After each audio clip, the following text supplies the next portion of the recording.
So my mother and I went shopping just the other day, as we usually do, just to pass the time and for me to break free after a whole day of homeschooling. And even though we're not officially or technically out of May yet, and kids are still in school for a whole month more, there was 4th of July paraphernalia, believe it or not, everywhere. To be honest, probably since April. This got me thinking. The 4th of July is a holiday that we celebrate to remind us of our independence and of our freedoms. An independence and freedom that we today have garnered from the sacrifices of the past.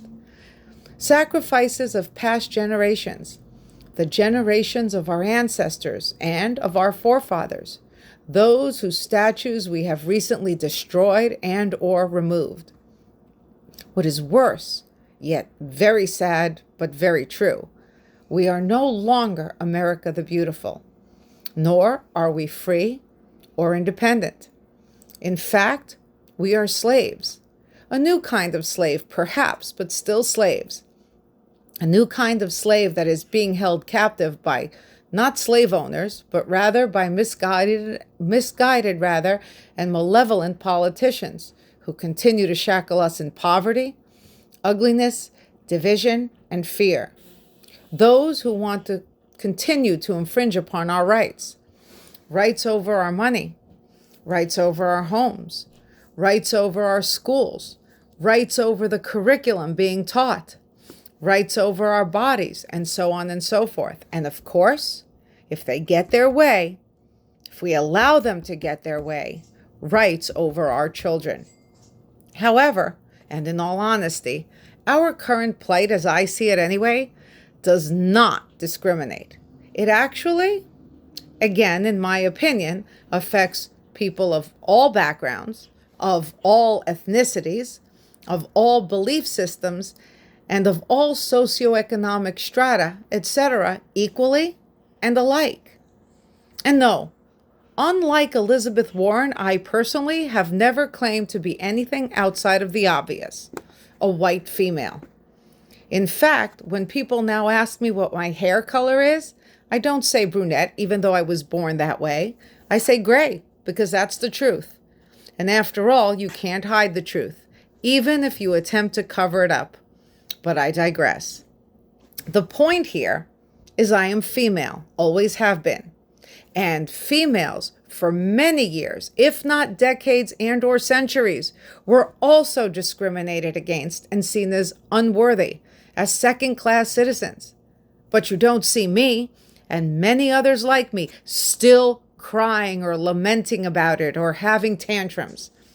That part of history is over. And while not necessarily long lost and or forgotten, many of us have tried to move past it graciously. At least I've chosen to, and have not continued to clamor on about it in search of sympathy, pity, and above all, free money and free handouts. Retributions, if you will. Retributions I personally don't believe I deserve, because in my lifetime, as far as I'm concerned, I really wasn't discriminated against. Not as a woman, nothing. And in fact, I enjoyed many of the same privileges, opportunities, and luxuries my male counterparts did. Let's be real. Women like Oprah Winfrey and Michelle Obama are not only women, but women of color.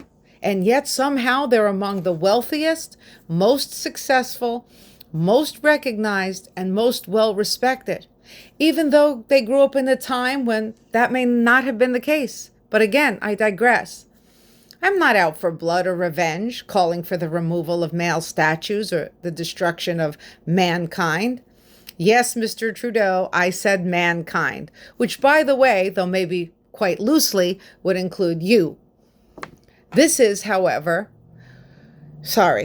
is, however, discriminating and destroying all of us is our current out-of-control crises.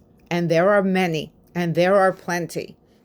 The immigration crisis, the crime, our visible and decaying infrastructure, horrible housing, deplorable living conditions, conditions rather, and the list goes perpetually on.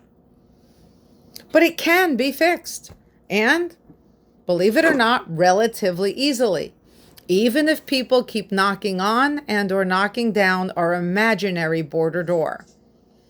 The simplest way to clean up this mess is by literally cleaning up this mess. Kind of a work incentive program for those breaking our rules and coming over illegally, as well as for those breaking our laws. Let them earn, yes, I said earn, their citizenship and their freedoms. Freedoms from drugs, freedom from poverty, freedom from homelessness, etc., while also helping those who fall into these categories and groups of lawlessness and or societally aberrant behavior, including drug use and abuse, by giving these individuals a means to achieve a satisfactory end, a purpose, a skill, and the means to help themselves and clean up their act or get their act together, while also cleaning up our cities, communities, streets, and our nation. Put them all, every single one of them, put them all to work. Hard work. And there's plenty of hard work to be done. Let's start by putting these individuals to work, refurbishing and updating our ugly, outdated infrastructure, including our architecturally uninspired and rusting bridges, removing trash from the highways, byways, and roadways, de-graffitiing, if that's even a word, but I'll take poetic license here, our once beautiful buildings, have them fill in potholes, plant trees, flowers, and shrubs in our parks, neighborhoods, and even along our roadways, outside our hospitals, office buildings, and of course our currently quite depressing government and school buildings. Let's also get these individuals to cook real food, real lunches for our school children. Or how about making them part of a mandatory, mandatory overall beautification program, helping restore our banal infrastructure by putting up, rather than tearing down, by the way, beautiful statues in our downtowns and other areas, malls, etc. How about laying cobblestone across our sidewalks and streets and burying those unsightly telephone and electric wires underground? And I could go on.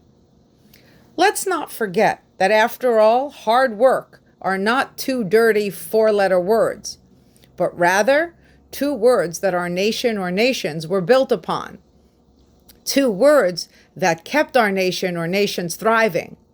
Two essential words that can help reform our nation, especially our overlooked inner cities, where people are perhaps suffering the most, while also at the same time helping even those who are currently, due to lawlessness, loose policy, and our supposed protectors, and poor life choices, helping those who are annihilating it. Hard work and earning their rights and privileges is the only answer.